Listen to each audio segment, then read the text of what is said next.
પંજાબી રેસ્ટોરન્ટમાં જઈએ એટલે અચૂકથી આ ડિશ તો આપણે ઓર્ડર કરીએ જ છીએ.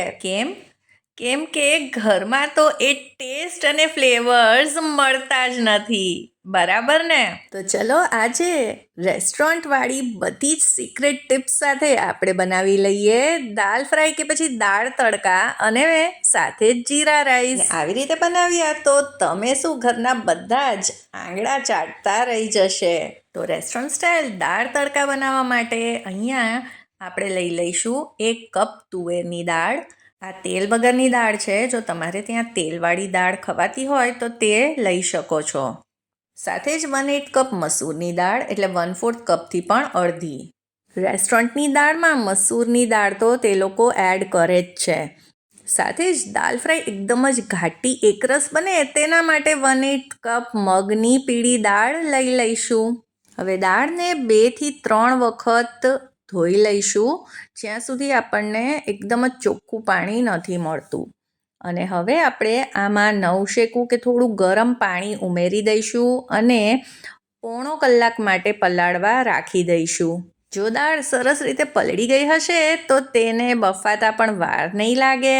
તો આને હવે ઢાંકીને રાખી દઈએ. હવે સાથે જીરા રાઈસ બનાવવા માટે આપણે ચોખા લઈ લઈએ, તેને પણ પલાળી દઈએ. તો અહીંયા મેં 1.5 કપ બાસમતી ચોખા લઈ લીધા છે. તો તમને થશે કે ભાત તો આપણે ઓસાવીને બનાવતા જ હોઈએ છીએ, તો આમાં વળી નવું શું છે? તો આજે આપણે આ જીરા રાઈસ પણ રેસ્ટોરન્ટ સ્ટાઇલ જ તૈયાર કરશું, જેવી રીતે ત્યાં બનાવવામાં આવે છે.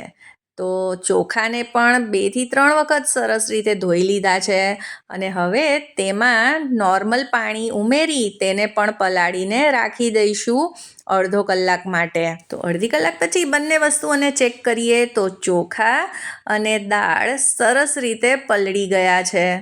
તો દાળ પણ સાઈઝમાં ડબલ થઈ ગઈ છે અને જો આપણે નખથી આવી રીતના તોડીશું તો તરત જ તે તૂટી જશે. એટલે આ સરસ રીતે પલળી ગઈ છે. હવે આનું બધું જ પાણી કાઢી નાખીશું અને પ્રેશર કુકરમાં બધી જ દાળને ઉમેરી દઈશું. હવે આમાં પાણી કેટલું ઉમેરવાનું? તો 3 ગણું પાણી ઉમેરવાનું. તો અહીંયા હું લગભગ 3.5 કપ જેટલું પાણી ઉમેરી રહી છું, કેમ કે આપણે 1.25 કપ દાળ લીધી છે. હવે અત્યારે જ આમાં 1 ચમચી મીઠું એડ કરીશું, અડધી ચમચી હળદર, એનાથી સરસ કલર આવશે, અને 1 ચમચી ઘી. તેના લીધે દાળ ઉભરાશે પણ નહીં અને સરસ ફ્લેવર આવશે. 1 લીલા મરચાંમાં વચ્ચે આવી રીતે કટ કરીને એડ કરી દઈશું એટલે સરસ તીખાશ પણ આવી જશે. બધી વસ્તુને મિક્સ કરી અને કુકરનું ઢાંકણ બંધ કરી લગભગ 3 વિસલ કરી લઈશું. હવે દાળ બફાય છે ત્યાં સુધી ભાત પણ ઓસાવી લઈએ. તેના માટે એક તપેલીમાં કે પેનમાં પાણી મૂકી દઈશું. લગભગ 5 ગ્લાસ પાણી છે. ભાતમાં સરસ ફ્લેવર માટે 2 લવિંગ, 1 તજનો ટુકડો, 1 તમાલપત્ર અને 2 ઇલાયચીને એડ કરી દઈશું. ઇલાયચીને આવી રીતે થોડીક ખોલી લઈશું એટલે તેનો ફ્લેવર સરસ રીતે ભાતમાં આવે.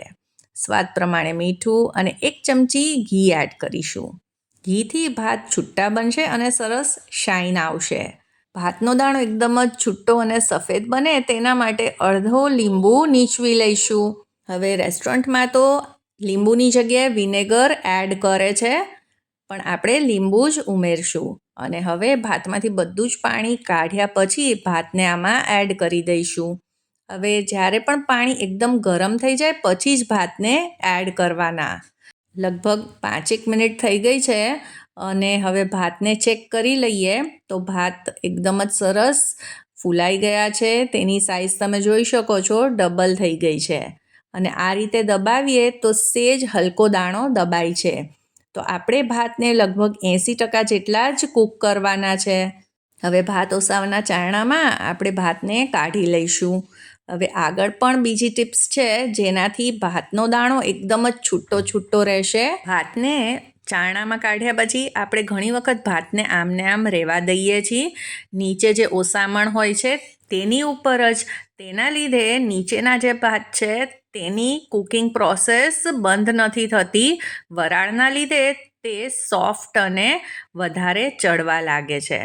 એટલે આપણે બીજા વાટકા ઉપર આ ભાતને કાઢી લઈશું અને 1 કે 2 મિનિટ માટે આપણે હળવા હાથે તાવેથાની મદદથી આ રીતે તેને ઉપર નીચે કરીશું એટલે બધી વરાળ નીકળી જાય અને કુકિંગ પ્રોસેસ બંધ થઈ જાય. હવે આમાં જે તમાલપત્ર, લવિંગ અને એ બધા આખા મસાલા નાખેલા તેને આપણે કાઢી લઈશું કેમ કે જે ફ્લેવર્સ આવવાના હતા તે આમાં સરસ રીતે આવી ગયા છે.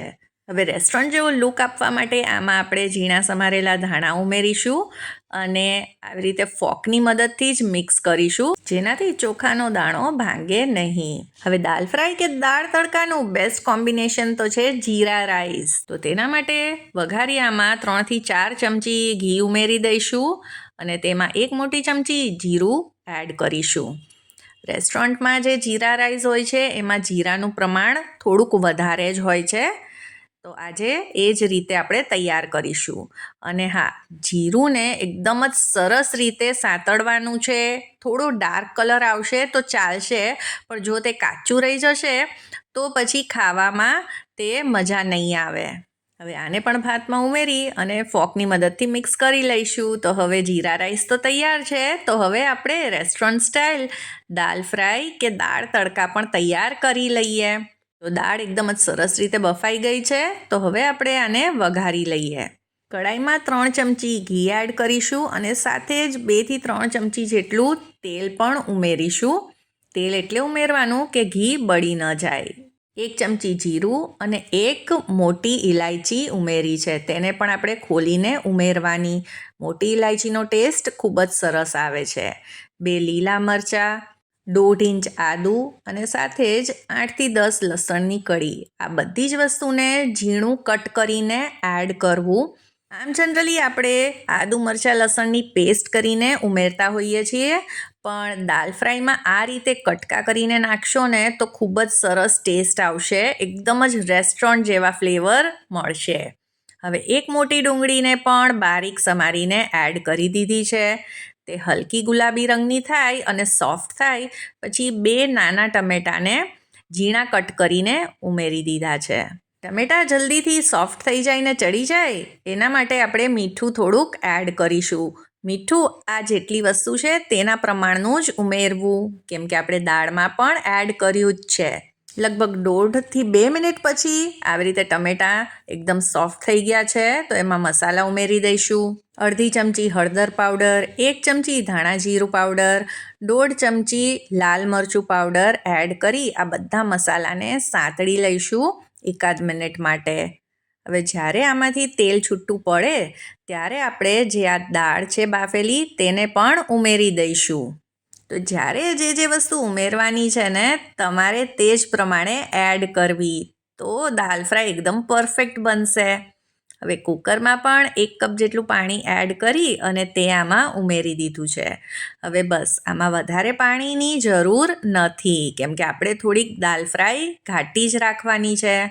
તેમ છતાં તમે તમારા ટેસ્ટ પ્રમાણે આની કન્સિસ્ટન્સી એડજસ્ટ કરી શકો છો. હવે 1/2 ચમચી ગરમ મસાલો અને 1/2 ચમચી કસૂરી મેથી એડ કરીશું અને મિક્સ કરી દઈશું. તો દાળ સરસ રીતે ઉકળી ગઈ છે લગભગ 2 થી 3 મિનિટ માટે. ઉપરથી થોડાક લીલા ધાણા એડ કરીશું અને આપણી આ દાલ ફ્રાય તો તૈયાર છે. પણ દાલ ફ્રાય બન્યા પછી ઉપરથી એક તડકો જો એડ કરી દઈએ તો એ દાલ તડકા બની જાય છે. તેના માટે વઘારિયામાં 3 ચમચી ઘી અને 2 ચમચી તેલ ઉમેરીશું. 1 ચમચી જીરું સાથે સૂકા લાલ મરચાં ઉમેરી દઈશું. જીરુંનો થોડોક કલર ચેન્જ થાય એટલે તેમાં 1 મોટી ચમચી જેટલું ઝીણું સુધારેલું લસણ ઉમેરી દઈશું. આવી રીતે લસણ ઉમેરવાથી આ દાળનો ટેસ્ટ કંઈક અલગ જ લેવલનો થઈ જાય છે. એકવાર આ રીતે તડકો જ જરૂરથી ટ્રાય કરજો. હવે ચપટી હિંગ અને સરસ કલર માટે કાશ્મીરી લાલ મરચું 1/2 ચમચી ઉમેરી અને આ તડકાને આપણે દાળ ઉપર એડ કરી દઈશું. આપણી આ રેસ્ટોરન્ટને પણ ટક્કર મારે તેવી દાલ ફ્રાય કે દાળ તડકા તો તૈયાર છે. તો પછી હવે રાહ કોની જોવાની? તો જુઓ ભાત પણ એકદમ જ સફેદ અને એકદમ જ છૂટા બન્યા છે ને. આશા કરું છું આજની આ રેસિપી તમને પસંદ આવી હશે અને જો થોડીક પણ તમને પસંદ આવી હોય ને તો આ વિડીયોને લાઈક કરી દેજો. તમારા ફ્રેન્ડ્સ અને ફેમિલીમાં જરૂરથી શેર કરજો અને મારી ચેનલ ચાર્મિસ ગુજરાતી રસોઈને સબસ્ક્રાઈબ કરવાનું બિલકુલ ના ભૂલતા. અને હા, સૌથી છેલ્લી ટીપ એ કે આ દાલ ફ્રાય જીરા રાઈસને આ રીતે હાથેથી ખાશો તો આહા મજા પડી જશે. મળીએ ફરી કાલે એક નવી રેસિપી સાથે. ત્યાં સુધી સૌને જય શ્રી કૃષ્ણ.